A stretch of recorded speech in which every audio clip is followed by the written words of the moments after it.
There's a big inner revolution that is coming up. We must understand we are delicately made, beautiful flowers of God. We are human beings. And the time has come for us to become now the fruits. This is the blossom time. I think next century we'll have beautiful people all around us, no troubles of wars, very peaceful. We'll be all sitting in the kingdom of God.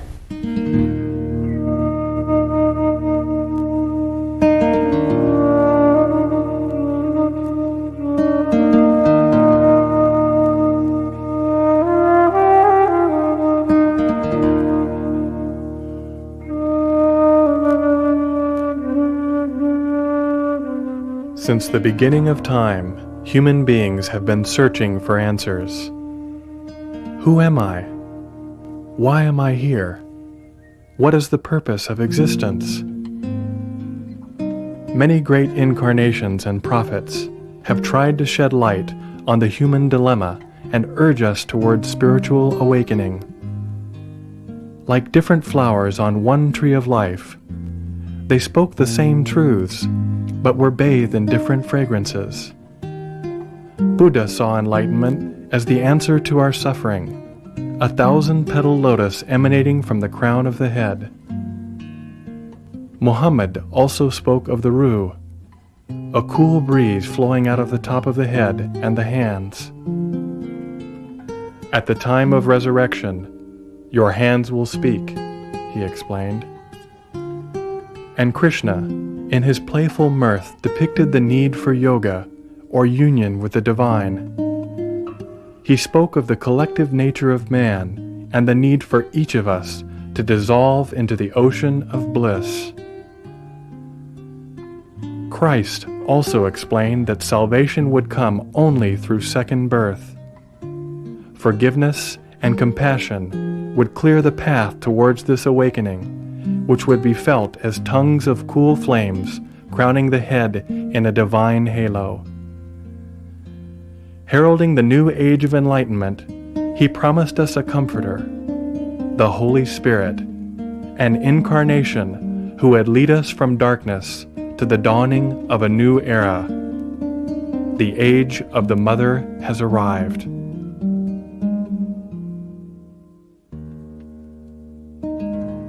Out of recognition for her great work, Sri Mataji Nirmala Devi has been hailed around the world as the Great Mother.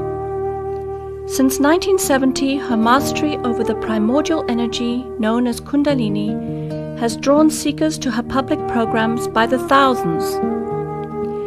They come to experience the awakening of this energy, which is felt as a cool breeze emanating from the top of the head. As our spiritual mother, this force brings about a profound state of inner peace as we're spiritually reborn. Through this connection to the divine, we go beyond the mind and into the state of thoughtless awareness, which heals and soothes our inner psyche. Lao Tzu described the Kundalini in a most beautiful way.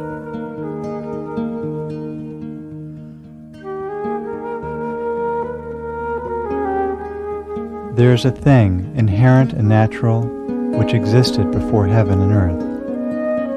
Motionless and fathomless, it stands alone and never changes. It pervades everywhere and never becomes exhausted. It may be regarded as the mother of the universe. I do not know its name. If I am forced to give it a name, I call it Tao, and I name it as supreme.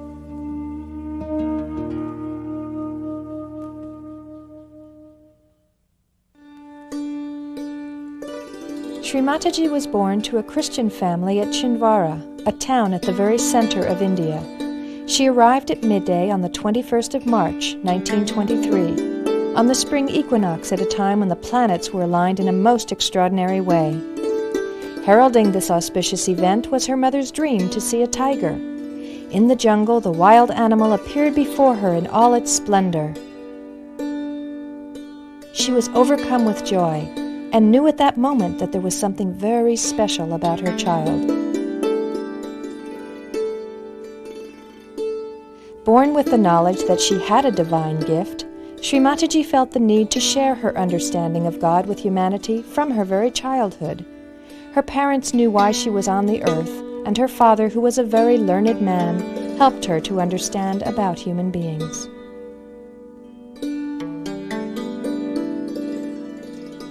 As a child, she was called Nirmala, which means pure, and she spent a very happy childhood endearing herself to all around her. She befriended all the animals and birds, sometimes even frightening the maids when she brought snakes into the house to caress. At other times she could be found alone in a remote corner of the house, her face beaming with inward joy, lost in meditation.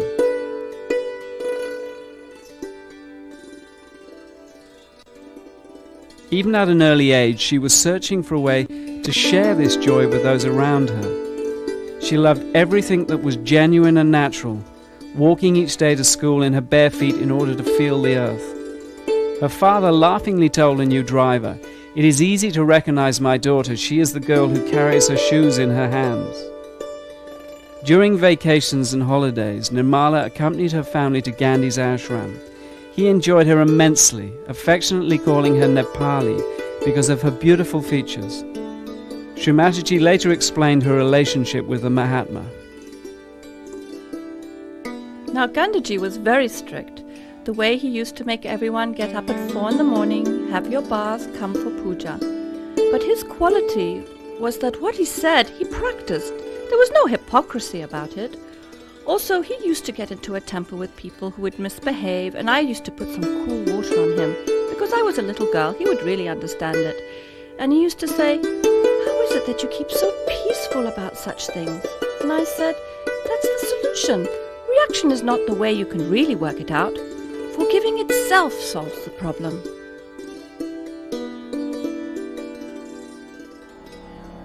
Seeing the wisdom of this child, Gandhi treated Nirmala with great respect. He recognized her divine nature and sought her advice about spiritual matters. When the fight for India's independence from Britain began, Nirmala and her family were at the heart of the struggle. Renouncing their wealth, her parents, Prasad and Cornelia Rao, who were direct descendants of the royal Shalavahana dynasty, helped organize protests in Nagpur. As a result, they were frequently put in prison from 1928 until freedom was won in 1947. They made it a family rule that no one was to shed tears upon their departure for jail, teaching the children to share in joy and grief alike. After all, their incarceration was a step towards freedom for their mother India, and there was no need to be sad.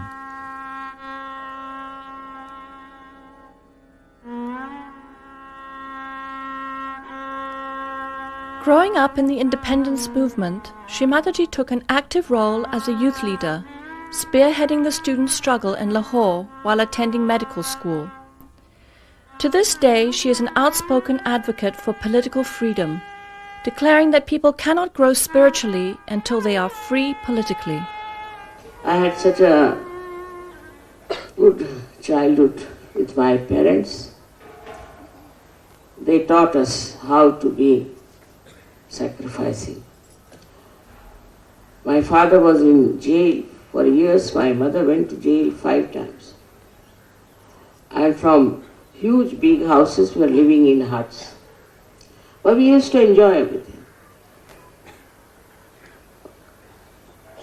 The feeling that whatever our parents are doing is for our country's freedom was so elevating that we never even thought of little comforts that children ask for. We could sleep anywhere, eat anything, live anywhere, and that has given me the lesson that if you have complete purity about your dedication and purity about what you have to do, you can achieve. And as Gandhiji had said, we have to have first freedom. I saw the Union Jack coming down and I saw the tricolor going up. That was the moment. It's beyond me. Even now, I remember those days. Following the success of the freedom movement, her father played a key role in helping to write the new constitution and to set a new government into motion. Now that Mother India was beginning to stand on her own, Sri Mataji felt free to marry. In 1947, she married Mr. C.P. Srivastava, a prominent member of the Indian Civil Service.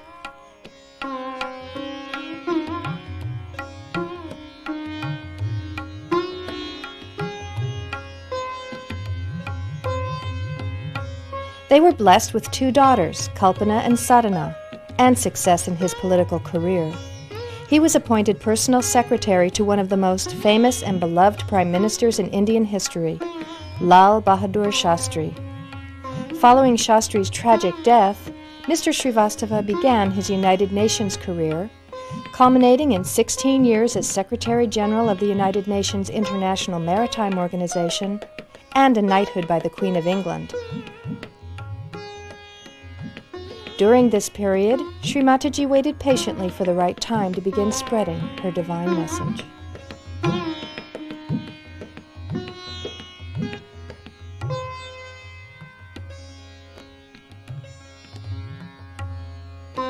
After raising her children to adulthood and seeing them happily married, Sri Mataji had fulfilled her responsibilities as a mother and a householder, and was prepared to embark upon her true life's work, the emancipation of humanity.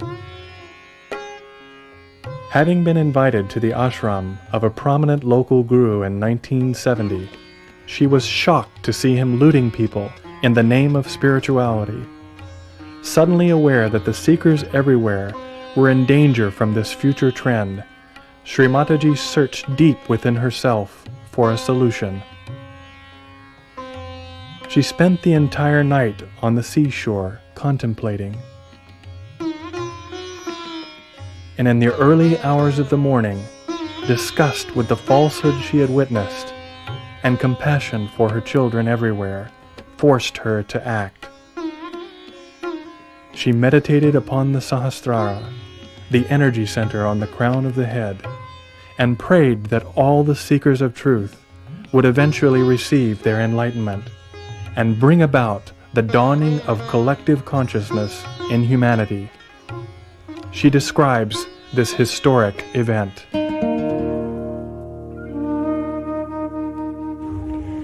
As soon as Sahasrara was open, the whole atmosphere was filled with tremendous Chaitanya. And there was tremendous light in the sky. And the whole thing came on this earth as if a torrential rain or a waterfall with such a tremendous force, as if I was unaware and got stupefied. The happening was so unexpected and so tremendous that I was stunned and I became completely silent at its grandeur. I saw the primordial Kundalini rising like a big furnace, and the furnace was very silent but burning appearance it had, as if you heat up some metal and it has many colors. In the same way, the Kundalini showed up like a huge furnace, which is like a tunnel, where you see these plants you have for coal burning to create electricity. And it stretched like a telescope, one after another came out like that. And the deities came and sat on their seats, on their golden seats. And then they lifted the whole of the head like a big dome and opened it. And then this torrential rain completely drenched me. And I started seeing all that and got lost into the joy. It was like an artist seeing its own creation fulfilled. I felt the joy of great fulfillment.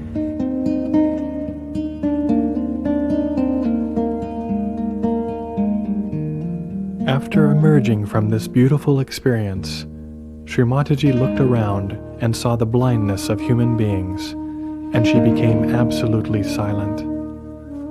She desired that everyone should attain their self-realization in order that their eyes could be opened. Her vision for humanity had come into focus and was beginning to unfold.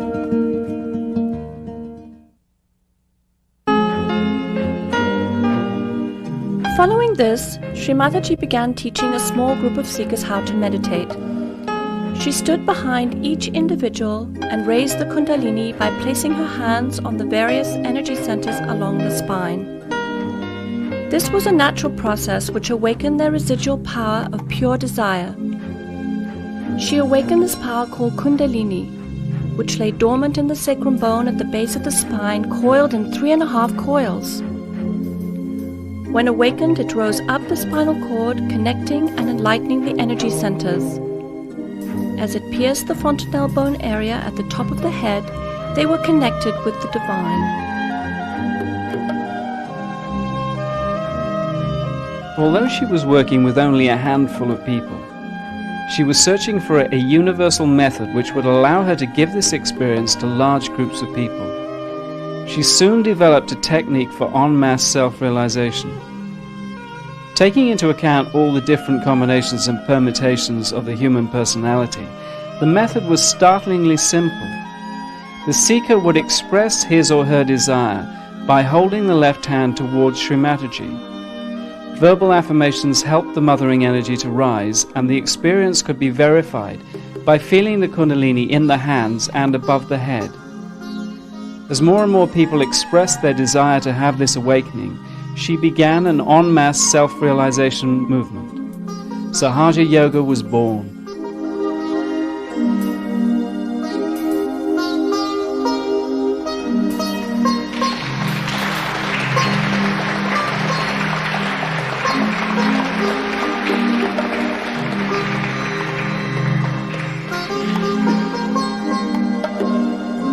Yoga or union had become effortless. No more standing on your head, no need for expensive mantras. Now it was easier to get your enlightenment in the heart of London than it was in the Himalayas. Visits to the psychiatrist's couch were no longer necessary. Sri Mataji was not concerned with the quantity of people, but with the quality of the seekers. She never took any money for giving or developing self-realization, and started Sahaja Yoga with her own resources. To this day, she insists that you cannot pay for your spiritual ascent. And the people were so money-oriented that they would not listen to me, because I said, you cannot pay for your evolution, you cannot pay for your realization. While those people who said you have to pay, they were very happy. And they wouldn't believe me. I was so disappointed with the way they were looking at spirituality. How much did we pay to Christ?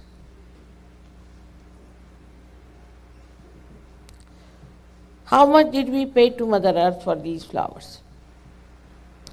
That money orientation was so great that one of the reasons for our plight is that we supported all kinds of wrong, false people.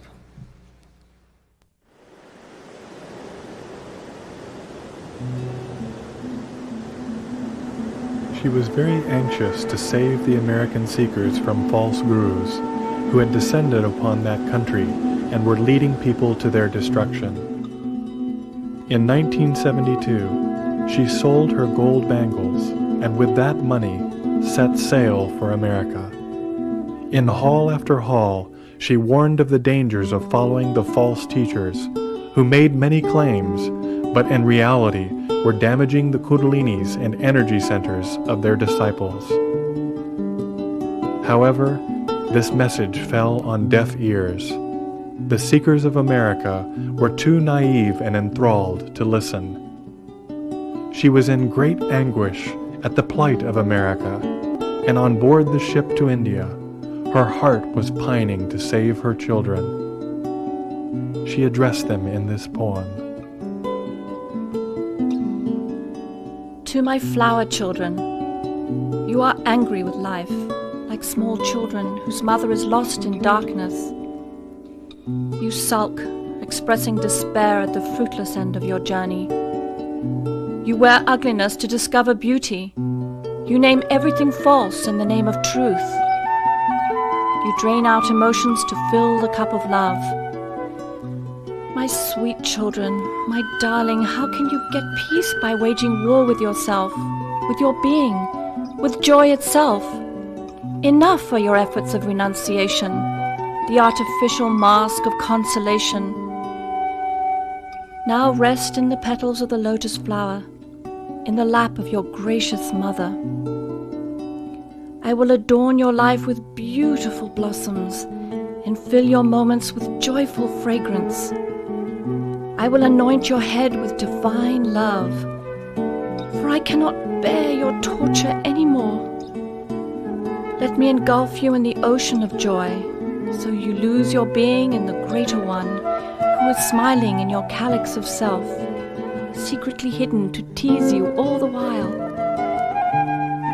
Be aware, and you will find him, vibrating your every fiber with blissful joy, covering the whole universe with light.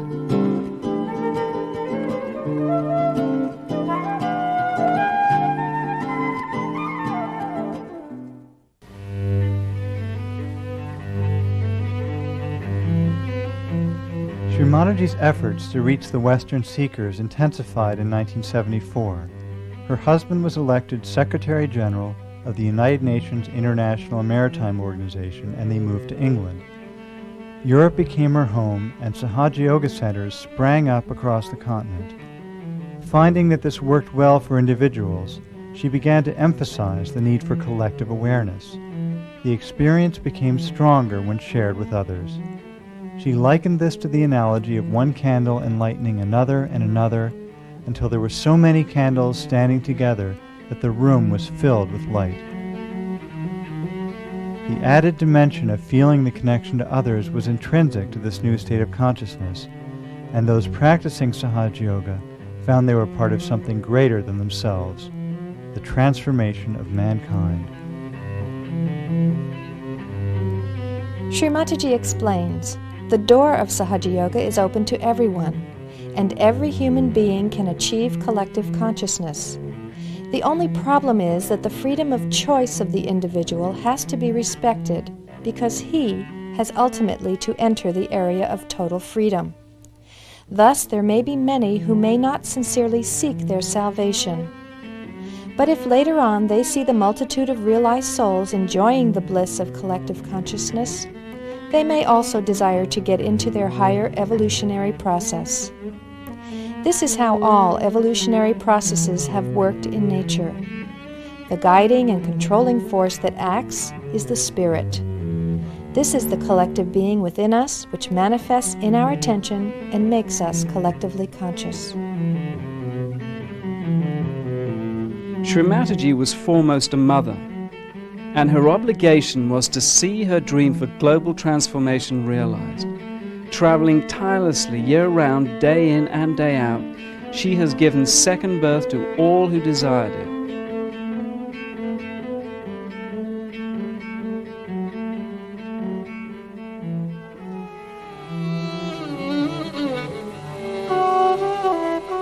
Since 1970, she has given enlightenment en masse in over 65 countries around the world, from Russia to Australia. In 1995, at a program held in Bombay, Sri Mataji raised the kundalinis of over 100,000 people at the same time. People overflowed from the hall and sat in the streets. Unable to hear the lecture, they simply held out their hands and felt the joy. Programs of similar magnitude have become common throughout Russia and Eastern Europe. Sri Mataji's name has become a household word for many Russian families, and programs must be held in football stadiums to accommodate all those who ardently desire their spiritual fulfillment. They recognize that she is the great mother who has come to comfort them.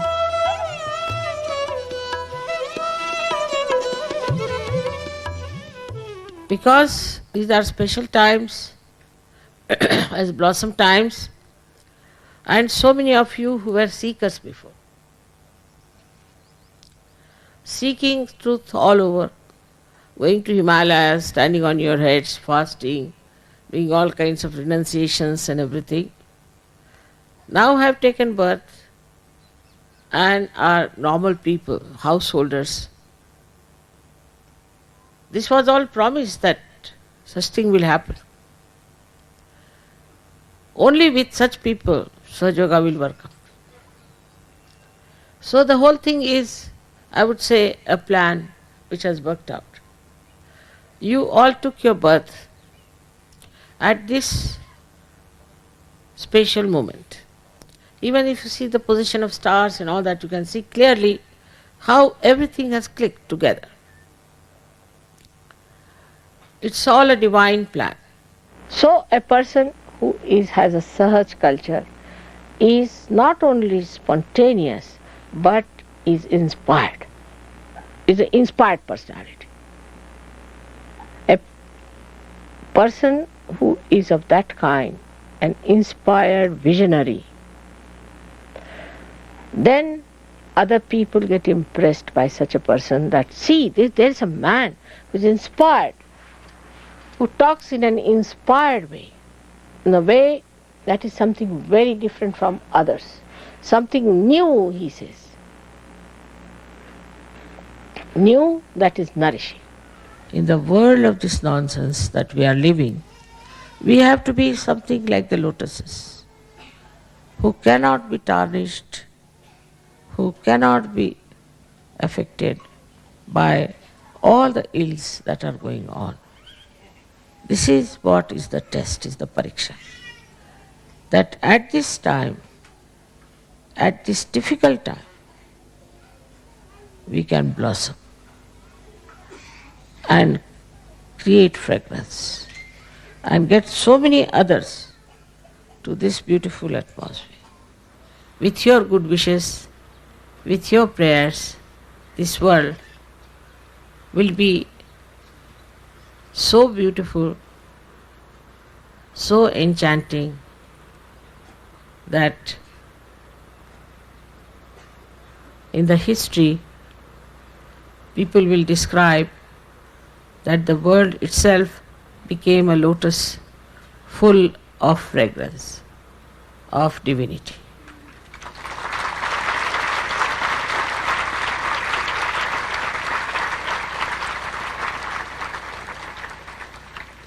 You are the petals. You are the corona. You are the color. You are the beauty.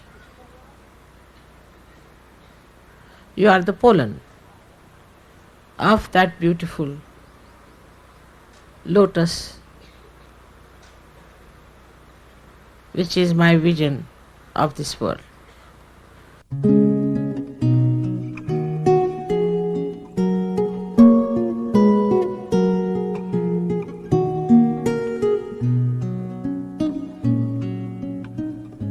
In the history of spirituality, there has never been a personage who has more clearly defined the purpose of human existence than Sri Mataji Nirmala Devi.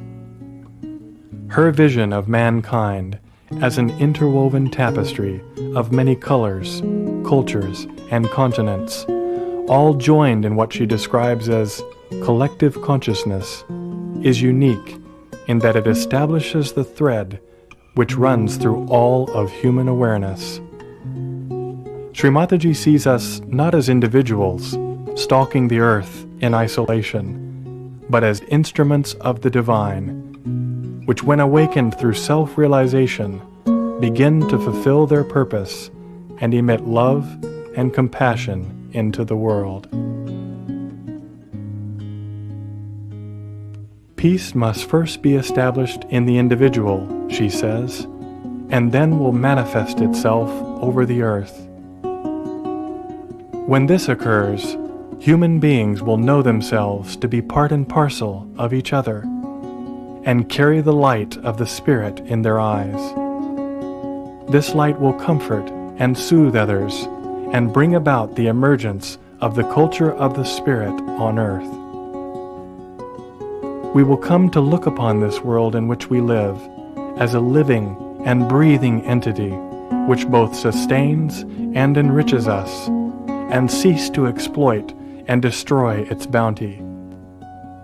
All things will reach a balance, because we will have realized the innate balance within ourselves through our connection to the Spirit.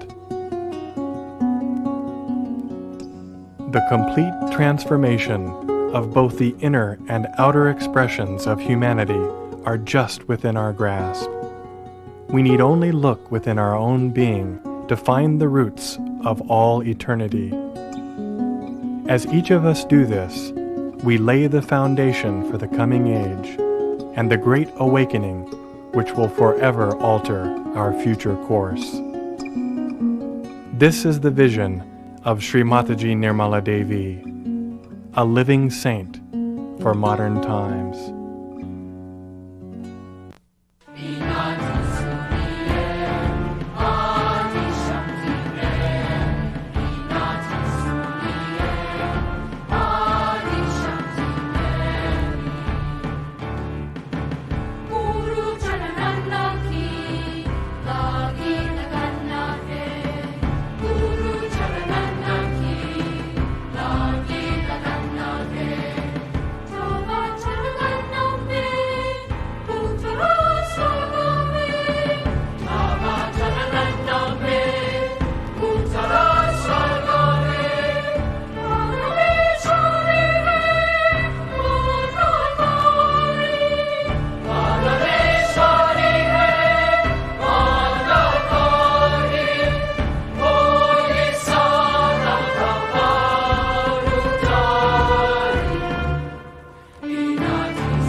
Just put your hands towards me. Just like this.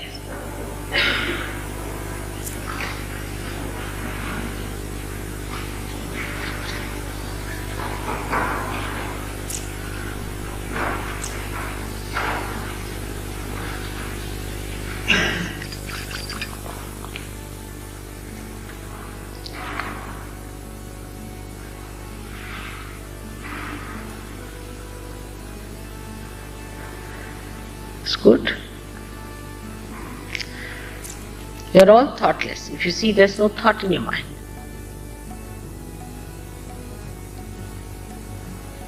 And complete silence. Enjoy this.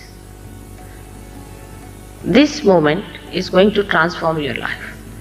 Take it from me. You may not realize today, but you'll realize it very soon.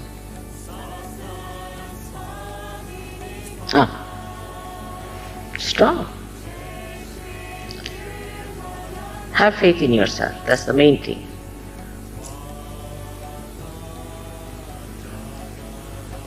It's beautiful.